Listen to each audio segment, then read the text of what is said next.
Yangi o'quv yilidagi birinchi dars O'zbekiston Davlat jahon tillari universitetida ham boshqa ta'lim muassasalaridagi kabi ulug' rahbarimizning vatanimiz ravnaqi, xalqimiz oldidagi buyuk xizmatlarni yod olishga bag'ishlangan gul qo'yish marosimi bilan boshlandi.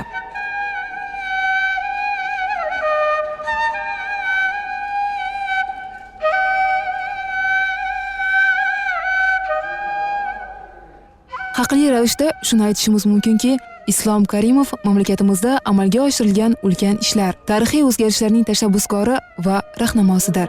Professor Narzulla Jo'rayevning ana shunday ulug' insonning buyuk davlat qurish yo'lidagi sa'y-harakatlari haqidagi sermazmun ma'ruzalari yig'ilganlarni ta'sirlantirmasdan qolmadi.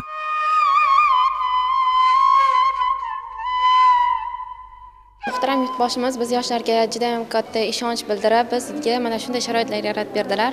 Men o'zim jahon tillarini 3-kurs bosqichida o'qiyman. Biz yoshlar bugungi kunda bilim olib, ularni bizga yaratib bergan sharoitlarni oqlashga harakat qilamiz.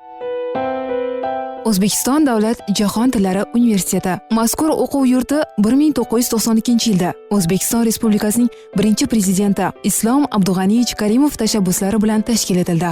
O'tgan davr mobaynida oliy ta'lim maskanidagi o'qitish tizimi va universitet binosi tubdan yaxshilandi. Jumladan yurtboshimizning 2012-yil 10-dekabrdagi chet tillarini o'rganish tizimini yanada takomillashtirish chora-tadbirlari to'g'risidagi qarorlarga muvofiq ta'limda har tomonlama jahon standartlariga javob beradigan xalqaro sifr tizimi joriy etildi.